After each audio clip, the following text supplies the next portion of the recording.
सुन रहे हैं अहम और गीत की अनोखी कहानी, प्यार या तकरार, सिर्फ प्रतिलिपि एफएम पर।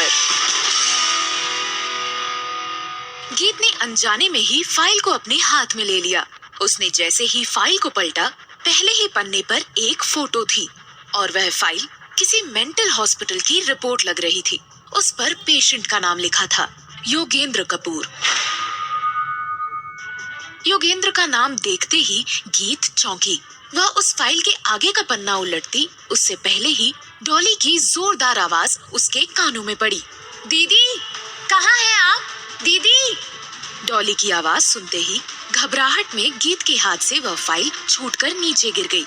वह उस फाइल को उठाने के लिए झुकने लगी, लेकिन फिर से डॉली की आवाज आई। दीदी, दादू का खाना तैयार है, कहाँ हैं आप? उसकी आवाज अब और नजदीक आ रही थी। गीत ने फाइल को वहीं छोड़ दिया और वह अहम के कमरे से बाहर निकलती हुई बोली, हाँ मैं आई। वह कमरे से निकली ही थी कि डॉली उसके सामने आकर खड़ी हो गई। अहम के रूम से गीत को निकलते देख डॉली हैरान होकर बोली, दीदी, आप साहब के कमरे में क्या कर रही थी? वो किसी को यहाँ नहीं आने देते। अपने साहब से ही पूछ लेना कि उसने मुझे इस कमरे में जाने को क्यों कहा। अब रास्ते से हट जाओ, दादू को खाना देकर दवाई भी देनी है। जी दीदी। वह सामने से हट गई और गीत तुरंत दादू के कमरे में चली गई। वह दादू को दवाई खिलाने में मदद करने लगी, लेकिन उसका ध्यान बार बार उसी फाइल पर जाकर टिक रहा था। वह सोचती हुई खुद से बोली, वो योगेंद्र कपूर की मेंटल हॉस्पिटल की रिपोर्ट थी।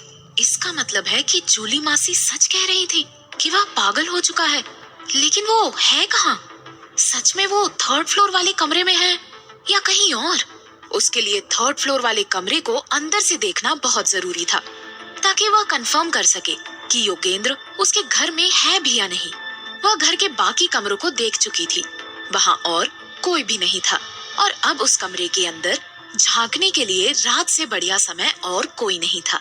वह मुस्कुराती हुई खुद से बोली, अहम ने अनजाने में ही सही, लेकिन मेरे कॉन्ट्रैक्ट में इसी घर में रहने वाली शर्तें डालकर मेरा काम और भी आसान कर दिया है।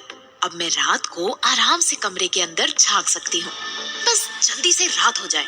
वह रात होने की प्रतीक्षा करते हुए अपने कमरे में चली गई, जो 2nd फ्लोर पर अहम के कमरे के बगल में ही था। वहीं अहम भी शाम होने से पहले ही घर लौट चुका था। वह अपने कमरे में प्रवेश करने ही वाला था कि बगल के कमरे से गीत की ठहाकों की आवाज सुनाई पड़ी। गीत टीवी पर कॉमेडी शो देख रही थी, लेकिन अहम गुस्से में घर आया था और गीत का हंसना उसे बुरा लग गया। वह गुस्से में गीत के कमरे में पहुंचा और जोर से चिल्लाया, इतने जोर से क्यों हंस रही हो? अहम को गुस्से में देखते ही गीत ने हड़बड़ाहट में टीवी की आवाज म्यूट करनी चाहिए, लेकिन गलती से एक चैनल फॉरवर्ड होकर कोई बिजनेस चैनल लग गया।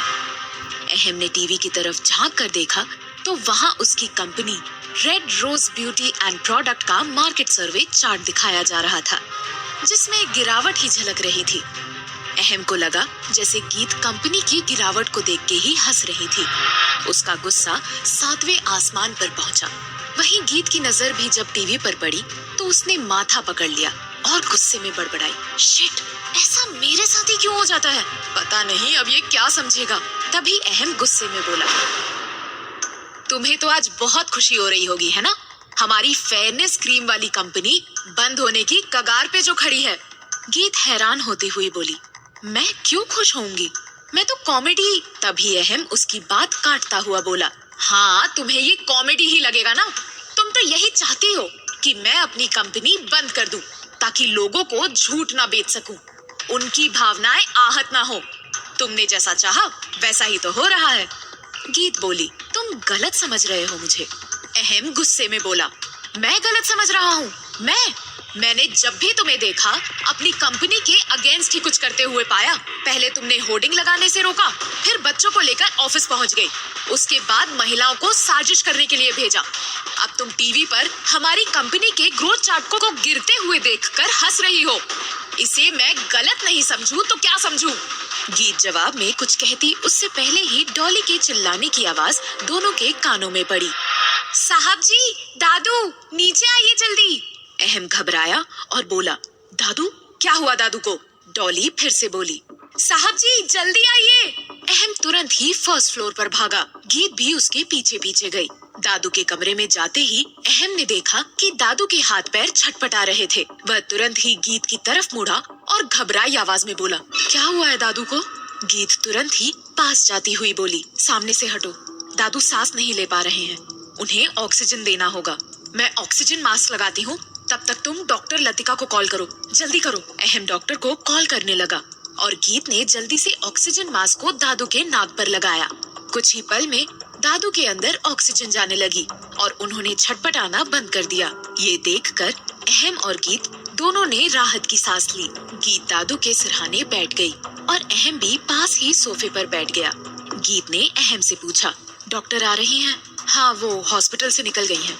लेकिन ये सब हुआ कैसे अचानक? पता नहीं, अब डॉक्टर ही बता सकती हैं। अहम एकटक दादू की तरफ ही देख रहा था। उन्हें उस प्रकार छटपटाता देखकर पल भर के लिए वो टूट सा गया था।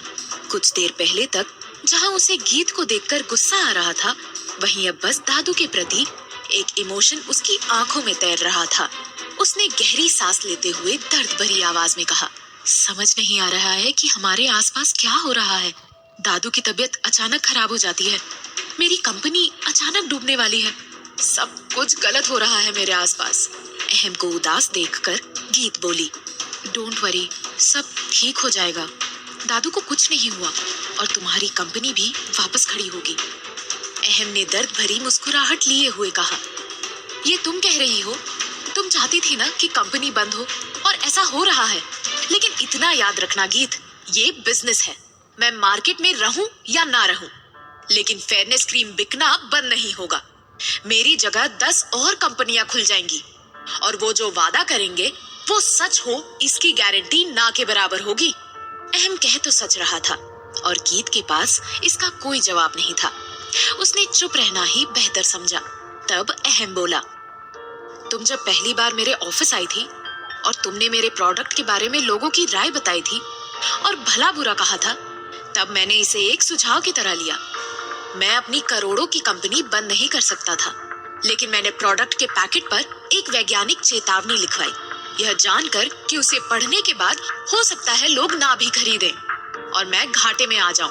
फिर भी लिखवाया, मैंने बोल्ड लेटर में लिखवाया था, हमारा प्रोडक्ट किसी भी प्रकार के डिस्क्रिमिनेशन को बढ़ावा नहीं देती है और ना ही हमारा उद्देश्य किसी भी भावना को ठेस पहुंचाना है। हमारा प्रोडक्ट डॉक्टरों द्वारा क्लिनिकली अप्रूव्ड है, लेकिन यह किसी की त्वचा को फेयर करने की गारंटी नहीं देता। ग्राहक सुविधा अनुसार चयन करें। इतना कहकर वो बोला, लेकिन तुम्हें क्या, तुम क्यों ध्यान दोगी ऐसी बातों पर? दोनों अभी बातें कर ही रहे थे कि डॉक्टर लतिका वहाँ आ पहुंची। उन्हें देखते ही अहम तुरंत खड़ा हुआ और बोला, डॉक्टर देखिए ना दादू को क्या हुआ है। डॉक्टर लतिका ने दादू की जांच करने के बाद कहा, डोंट वरी मिस्टर अहम, दादू का बीपी सडनली लो हो गया था, इसीलिए उन्हें सांस लेने में तकलीफ होने लगी थी। मैंने इंजेक्शन दे दिया है, जल्दी ठीक हो जाएंगे। लेकिन उन्हें हुआ क्या था डॉक्टर? उन्हें एक इंजेक्शन गलत टाइम पर लगा दिया, उसकी वजह से ऐसा रिएक्शन हुआ। फिर वो गीत की तरफ देखती हुई बोली, गीत दोबारा ध्यान रखना इस बात का, प्रिस्क्रिप्शन पढ़ने के बाद ही इंजेक्शन लगाना। इतना कहकर वो वहाँ से चली गई, लेकिन अहम का गुस्से से सर फटा जा रहा था। वह गुस्से में गीत को घूरे जा रहा था। वहीं गीत ने जब अहम का गुस्से से तमतमाया हुआ चेहरा देखा तो वह डर गई। गीत की गलती के बाद अहम उसके साथ क्या करने वाला है? क्या गीत योगेंद्र का पता कर पाएगी? सभी सवालों के जवाब जानने के लिए सुनिए प्यार या तकरार, सिर्फ प्रतिलिपि FM पर।